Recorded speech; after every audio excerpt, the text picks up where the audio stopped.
For years, Zimbabwe's war veterans have been silent about corruption and government failures, but suddenly they're speaking out, calling for change and even challenging the ruling party ZANU-PF.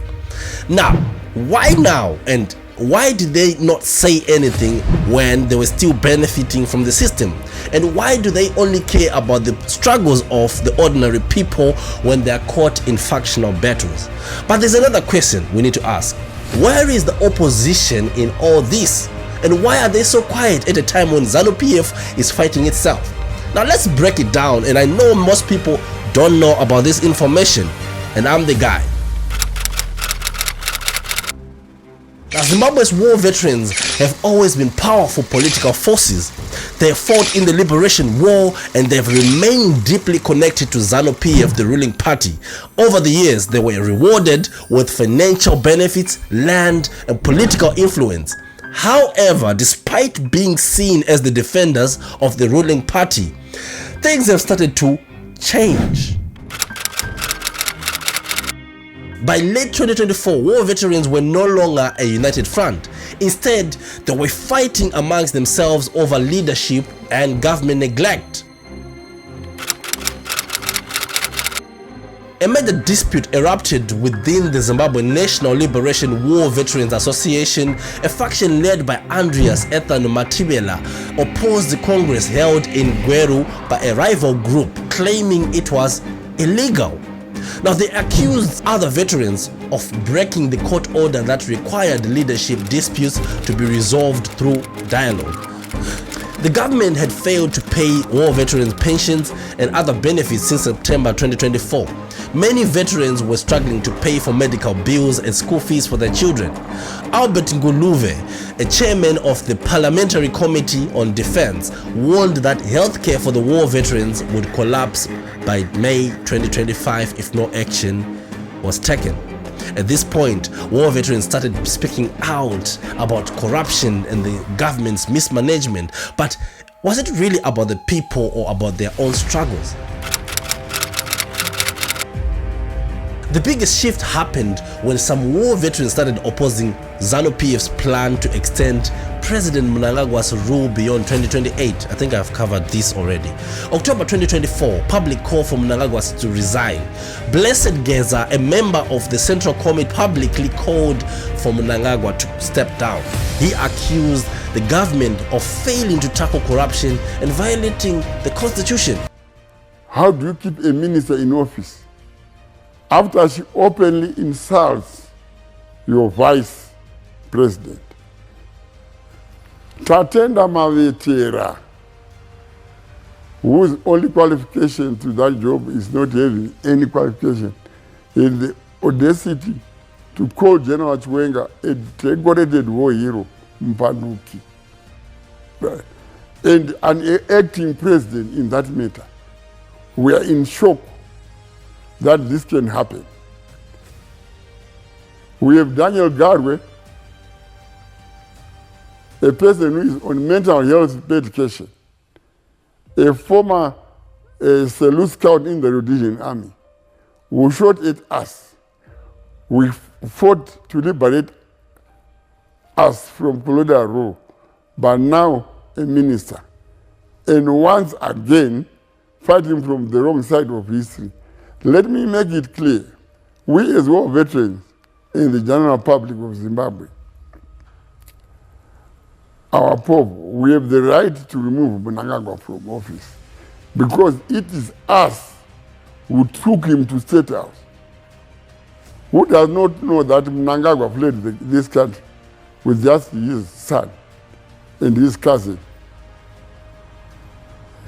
Tonzwa vanhu vachiimba vachiti garwe raiombera richitukwa chichi muchiimba rikapedza rarava muofisi. Imba mchiti garwe raiombera rikapedza raratiza. Tisu takaridzosa. Some veterans joined this call, challenging the leadership and obviously the leadership they once defended.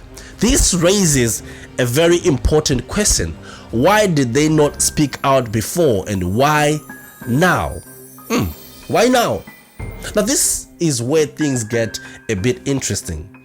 These war veterans were silent when corruption was benefiting them. They didn't complain when they were getting their pensions and obviously the goodies, the land and the privilege. Now that they're facing financial struggles and internal conflicts, they suddenly care about the corruption and the struggles of the masses. We are going there while living our values and ethos. Zimbabweans, it's within our power to stop this nonsense. Mnangagwa is gone rogue and go he must. We invited him to go peacefully, but instead he is digging in and continues to push the unconstitutional agenda of 2030. The only 2030 you will see is 8:30 on the clock.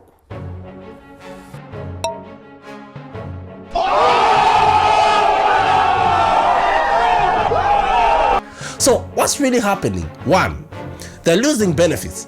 When the system worked in their favor, they had no problem with it. But now that the payments are delayed and they're calling out corruption and they're seeming like they stand with you and me. Number two, factional battles are at play. As the war veterans fight amongst themselves, some are using corruption and some are using a weapon called ZANU-PF. You know, it defends you in times of this. President Mnangagwa.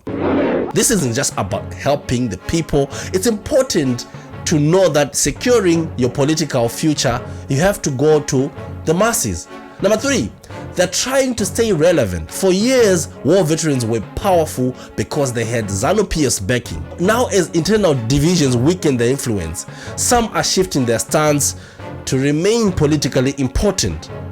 But the question is, where is the opposition? This is where things get even more confusing, right? Normally, when there are divisions in ZANU-PF, and the opposition always take advantage of the situation, speaking out and organizing the people. But in this case, they have been just quiet. Why?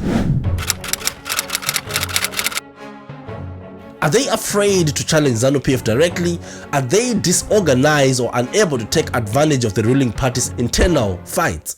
Or have the opposition leaders also benefited from some corrupt system, making them hesitant to speak up? The opposition should be using the moment to connect with the people, expose corruption, push for real change. Instead, we're seeing a leadership vacuum where factional war veterans are making more noise than the actual opposition. Final thought, is this genuine or just opportunism? Now, are the war veterans really fighting for the people, or they're just reacting to their own struggles? If they were truly against corruption, why did they not speak out when they were benefiting from it? And most importantly, where is the opposition? Why aren't they also leading the fight? Have they lost touch with the people, or there's something bigger that's going on? The situation shows us that it is most important that many leaders only talk about corruption when they're no longer profiting from it, and the people in power often only remember the struggles of the masses when they need the support of the masses. Meanwhile, the opposition's silence makes us question where they really are, or are they the really alternative that we want? What do you think? Is this a real fight against corruption, or just another political game? And what do you think about the opposition? Let me know in the comment section below, and don't forget to like, share, subscribe for more insightful discussions. Thanks for watching. Ciao.